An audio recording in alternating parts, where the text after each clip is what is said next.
किन्नौर जिला कांग्रेस कमेटी के प्रवक्ता केसर नेगी ने रिकांगपिओ में प्रेस वार्ता के दौरान कहा कि भाजपा सरकार के राज में जिला किन्नौर के मुख्यालय रिकांगपिओ को कंक्रीट के जंगल में तब्दील किया जा रहा है, जबकि कांग्रेस सरकार के कार्यकाल में रिकांगपिओ क्षेत्र की सुंदरता को बढ़ावा देने के लिए काम किए गए थे। लेकिन जैसे ही भाजपा सरकार का कार्यकाल शुरू हुआ, उसके बाद जिला के विकास कार्यों के साथ अनदेखी हुई है। वहीं जिला के मुख्यालय रिकांगपिओ के रामलीला मैदान को अब सरकार व प्रशासन मिलकर रिकांगपिओ में विकास के नाम पर मल्टी स्टोरी पार्किंग के नाम पर रामलीला मैदान को कंक्रीट के जंगल में तब्दील करने का काम कर रही है, जिसके चलते रामलीला मैदान के आसपास की खूबसूरती समाप्त हो जाएगी। इसके अलावा सभी जिला स्तरीय कार्यालय भी इस मैदान के आसपास स्थापित है, जो इस मल्टी स्टोरी पार्किंग के निर्माण से इस पार्किंग के निचली तरफ छिप जाते हैं, जिससे लोगों को अपने कार्य के दौरान आवाजाही में भी परेशानियां आ सकती है।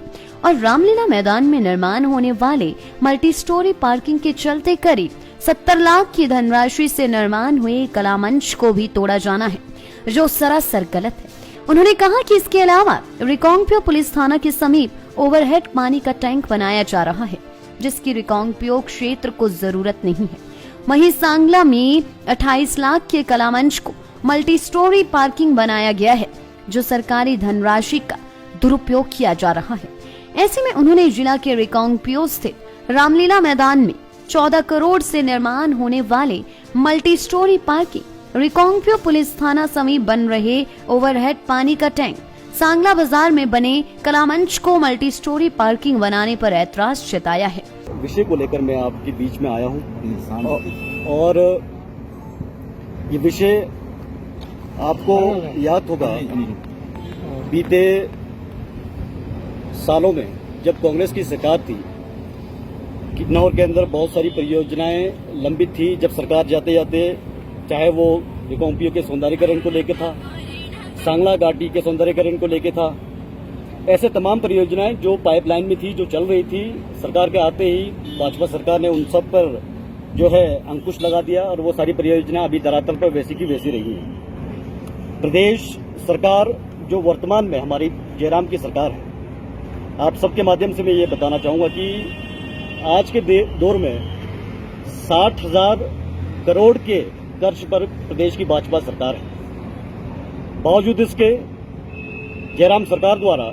समय समय पर, चाहे वो निगम बोर्डों में जो अध्यक्ष, चेयरमैन या वाइस चेयरमैन की नियुक्ति कर उनके लाभ लश्कर में जो पब्लिक फंड है उसका मिसयूज करना हो, या केवल अपना पॉलिटिकल ईगो सेटिस्फाई करने के लिए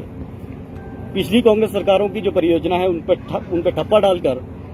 ऐसे परियोजनाओं को अमली जामा पहनाने का प्रयास किया जा रहा है, जिसमें सरासर जो पब्लिक फंड है उसका मिसयूज हो रहा है। मैं आपका ध्यान किन्नौर के अंदर 3 ऐसे ही परियोजनाओं के बारे में लाना चाहता हूं। आप सबने सुना होगा कि यहां हमारा जो डीसी ऑफिस के सामने जो प्रसिद्ध रामलीला मैदान है, जिसका एक अपना इतिहास है, वहां पे वर्तमान की सरकार एक मल्टी स्टोरी पार्किंग बनाने की योजना लेकर आई। मैं आप पत्रकार बंधुओं के माध्यम से किन्नौर की जनता को ये बताना चाहूंगा कि ये सरकार कहती है कि रिकांगपिओ का हम सौंदर्यीकरण करेंगे। रिकांगपिओ का जो सौंदर्यीकरण है उसमें एक विशेष जो योगदान है हमारा डीसी ऑफिस है, साथ का लगता है जो आपका ये कला मंच है, और साथ में ही हमारा एसपी का ऑफिस। अब इस मल्टी स्टोरी जो पार्किंग बननी है, इसके निर्माण के बाद हमारा जो डीसी ऑफिस है ये धरातल पे चला जाएगा, ये छुप जाएगा, और जो हमारा एसपी ऑफिस है ये भी आपको सामने से कभी दिखेगा नहीं। इसके साथ सबसे जो बड़ी विडंबना है कि इस नए प्रोजेक्ट के लिए जो हमारा कला मंच है, जो लगभग 25 लाख की लागत से बना है, और उसके नीचे भाषा जो विभाग है उसका 50-55 लाख का जो एक बिल्डिंग है, जो ऑफिस है, उसे तोड़ा जाना है। किन्नौर कांग्रेस मांग करती है कि केवल अपनी पॉलिटिकल ईगो को सेटिस्फाई करने के लिए क्या यह तर्कसंगत है कि आप 70 लाख के प्रोजेक्ट को, 70 लाख की भवन को तोड़ देंगे और इस तरह पब्लिक जो फंड है, पब्लिक जो संपत्ति है, उसको आप बिल्कुल फिजूल खर्ची में उड़ा देंगे। इसी तरह से एक बहुत ही हास्यास्पद जो योजना जिसका अभी कार्य चला हुआ है, ये रिकांगपिओ के अंदर पुलिस थाना के पास वर्तमान की जयराम सरकार ने एक ओवरहेड वाटर स्टोरेज का स्कीम लाया है। अब आप देखा होगा आपने परवाणू से आगे शायद ही किसी कस्बे में या फिर शहर में ओवरहेड वाटर स्टोरेज का स्कीम कामयाब हुआ होगा, क्योंकि हमारा पहाड़ी क्षेत्र है और ढलान यहाँ पे होती है। पानी का जो बहाव है वो ग्रेविटी के साथ चलता है। एक ओवरहेड वाटर स्टोरेज का स्कीम लाया है। अब आप देखा होगा आपने, परवाणू से आगे शायद ही किसी कस्बे में या फिर शहर में ओवरहेड वाटर स्टोरेज का स्कीम कामयाब हुआ होगा, क्योंकि हमारा पहाड़ी क्षेत्र है और ढलान यहाँ पे होती है। पानी का जो बहाव है वो ग्रेविटी के साथ चलता है। ऐसे में रिकांगपिओ जैसे पहाड़ी क्षेत्र में ओवरहेड वाटर स्टोरेज का स्कीम अपने आप ही पहले बेईमानी है, और इस तरह की स्कीम को लाने और उसको इस पर क्रियान्वयन करना, मैं समझता हूं कि सरकार, प्रशासन व विभाग जो आईपीएफ विभाग है उसका बिल्कुल अविवेकपूर्ण जो एक रवैया यहाँ पे बताता है। सर्दियों के मौसम में हमारे यहाँ पे 4-5 दिन पानी की जो पाइपें हैं वो जम जाती हैं, और वो जो पानी की पाइपें जम जाती हैं बड़े मुश्किल से विभाग के लोग उसे गर्म करके उसका संचालन करते हैं। ऐसे में ये ओवरहेड स्टोरेज जब बनेगा, टैंक आपका बनेगा कोई दूसरी तीसरी मंजिल पे, उसे कैसे धरातल पे उसको साकार करेंगे, कैसे उस पाइप लाइन को आप सुचारू करेंगे, ये अपने आप में बड़ा प्रश्न है। और इस प्रोजेक्ट के लिए लगभग 55 लाख का जो है एस्टिमेटेड कॉस्ट है, और उसे अवार्ड होते होते उसमें 1 करोड़ का खर्चा आना है। क्या ये पब्लिक जो फंड है उसका मिसयूज नहीं? इसी तरह वर्तमान की जयराम सरकार ने सांगला जो हमारा पर्यटन नगरी है, छोटा सा शहर है, वहां पे पहले ही ट्रैफिक की बड़ी व्यवस्थाएं खराब रहती हैं। वहां पे पूर्व में कांग्रेस की सरकारों में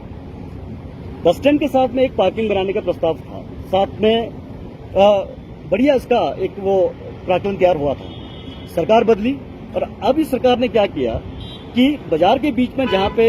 पिछली सरकार में 28 लाख की लागत से बना जो कला मंच है, उसके सामने ये पार्किंग बनाने का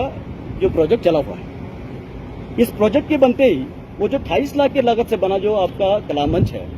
वो एक तो वो छुप जाएगा, उसकी वैल्यू कहीं न कहीं डिमोलिश होगी। साथ में ही बाजार के साथ लगती इस पार्किंग से, जहां पे बामुश्किल 20-25 गाड़ियों का प्रावधान होना है आज की डेट में, वहां से जो ट्रैफिक है, जब लोग गाड़ियां अंदर बाहर करेंगे तो बाजार की जो ट्रैफिक व्यवस्था है वो भी दुरुस्त नहीं होगी। और सबसे जो इम्पोर्टेंट विषय है जो कांग्रेस यहाँ पे आपके माध्यम से उठाना चाहती है, चाहे वो रिकांगपिओ क्षेत्र का जो हमारा कला मंच है या फिर जो आपका भाषा विभाग का जो बिल्डिंग है, इस तरह की लाखों करोड़ों की लागत से बनी इन पब्लिक जो संपत्ति है, पब्लिक जो हमारा प्रॉपर्टी है, उसको केवल अपने राजनीतिक अहम को संतुष्ट करने के लिए भाजपा सरकार और यहाँ का जो जिला प्रशासन इस तरह के कार्यों को करेगी और उसको बर्बाद कर देगी, तो क्या ये आम जनता के साथ एक अच्छा जस्टिस होगा? और हम इस मंच के माध्यम से प्रदेश की सरकार को चेताना भी चाहेंगे कि जो रिकांगपिओ का जो कला मंच है, जिसका अपना एक ऐतिहासिक वैल्यू है, उसके साथ कोई छेड़छाड़ होती है और जो भाषा विभाग का जो बिल्डिंग है उसे तोड़ा जाता है, तो इसको लेकर किन्नौर कांग्रेस जो है हर उस मंच में, भले ही वो कोर्ट क्यों ना हो, वहां पे जाके इसके खिलाफ लड़ाई लड़ेगी। और आपके माध्यम से सरकार से आग्रह करना चाहेंगे कि जनहित के जितने भी कार्य पूर्व की सरकारों में हुई हैं, जो योजनाएं पूर्व की सरकारों में हुई हैं, यदि उसमें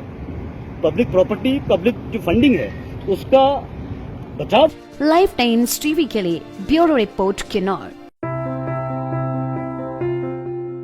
विश्वास,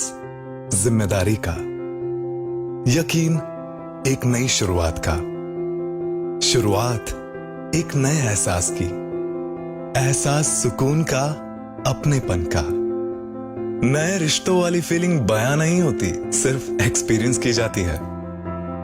जैसे Goyal motors Maruti Suzuki Arena, नए रिश्तों की शुरुआत, now in Solan and Shimla.